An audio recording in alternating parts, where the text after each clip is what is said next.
नमस्कार दोस्तों, मैं हूँ स्वाति और आप देख रहे हैं लीगली स्वाति। आज हम बात करने वाले हैं एक पॉलिटिकल मुद्दे के बारे में जो पूरे देश में चर्चा का विषय बना हुआ है। राहुल गांधी के वोट चोरी के एलिगेशंस और इलेक्शन कमीशन का रिस्पॉन्स। ये वोट चोरी के एलिगेशंस इंडिया की डेमोक्रेसी पर एक बहुत बड़ा क्वेश्चन मार्क लगाते हैं। तो चलिए डिटेल में समझते हैं। राहुल गांधी के वोट चोरी के एलिगेशंस का बॉम्बशेल गिरा 7 अगस्त 2025 जब उन्होंने एक प्रेस कॉन्फ्रेंस कर इलेक्शन कमीशन ऑफ इंडिया पर बहुत बड़े और सीरियस आरोप लगाए।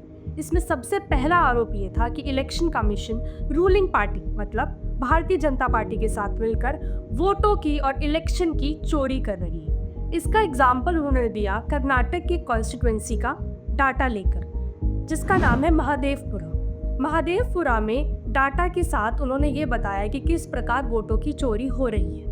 राहुल गांधी ने बताया कि करीब 11,000 डुप्लीकेट वोटर्स थे, 40,000 इनवैलिड एड्रेस थे। इनवैलिड एड्रेस का एग्जाम्पल हो सकता है कि हाउस नंबर 0 के नाम से कई सारे हाउस नंबर्स रजिस्टर्ड थे।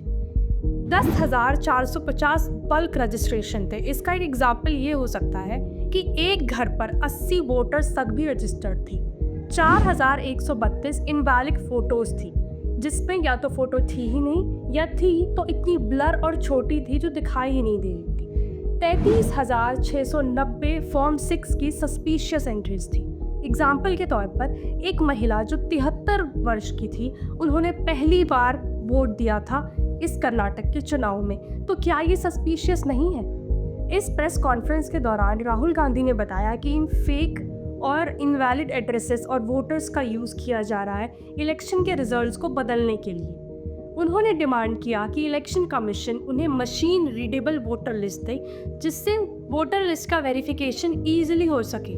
पर इलेक्शन कमीशन ऑफ इंडिया ने राहुल गांधी को दिया क्या? Document dump, mountain of papers, जिन्हें मैन्युअली एक्सेस कर पाना काफ़ी डिफिकल्ट था। इसके अलावा राहुल गांधी ने ये भी एलिगेशंस लगाए कि इलेक्शन कमीशन ने सीसीटीवी रिकॉर्डिंग तक डिस्ट्रॉय कर दी है।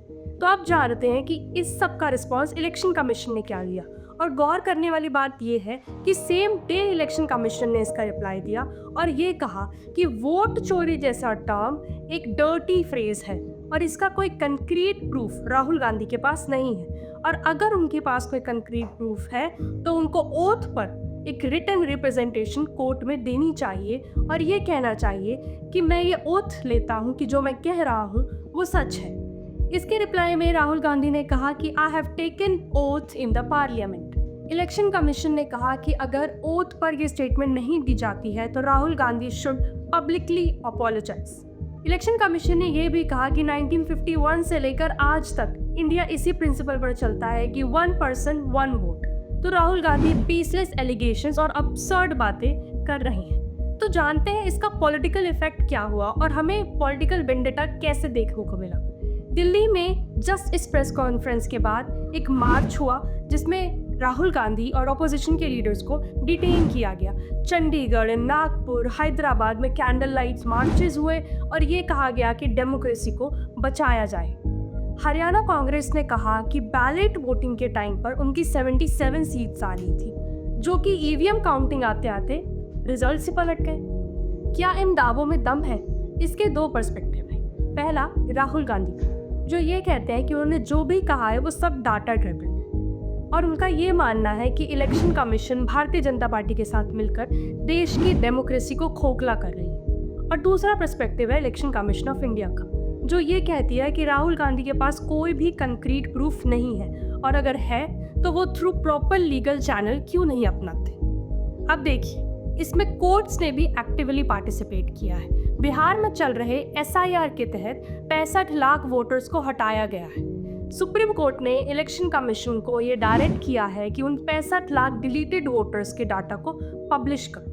कुछ लोगों का ये भी मानना है कि सुप्रीम कोर्ट ने डायरेक्टली या इनडायरेक्टली राहुल गांधी के एलिगेशंस को वैलिडेट किया है। इसका इफेक्ट क्या होगा? देखिए, इंडिया को वर्ल्ड की लार्जेस्ट डेमोक्रेटिक कंट्री कहा जाता है, तो इसमें अगर राहुल गांधी की कही हुई बात में 1% भी सच्चाई है तो लोगों का इलेक्शन प्रोसेस और डेमोक्रेसी पर से फेथ उठ जाएगा। और अगर राहुल गांधी की बात सच नहीं निकलती तो अपोजिशन की क्रेडिबिलिटी पर सवाल उठाए जाएंगे। इन सब से हटकर जो सबसे इम्पॉर्टेंट बात है वो ये है कि फ्यूचर इलेक्शंस में इलेक्शन कमीशन की क्रेडिबिलिटी को टेस्ट किया जाएगा। अब बॉल पब्लिक कोर्ट में है, तो देखते हैं राहुल गांधी के एलिगेशंस जेन्युइन है या फिर क्या इलेक्शन कमीशन इन एलिगेशंस को क्लैरिफाई कर पाता है। Comment your opinion and stay connected with me for such political balanced deep dives. Thank you.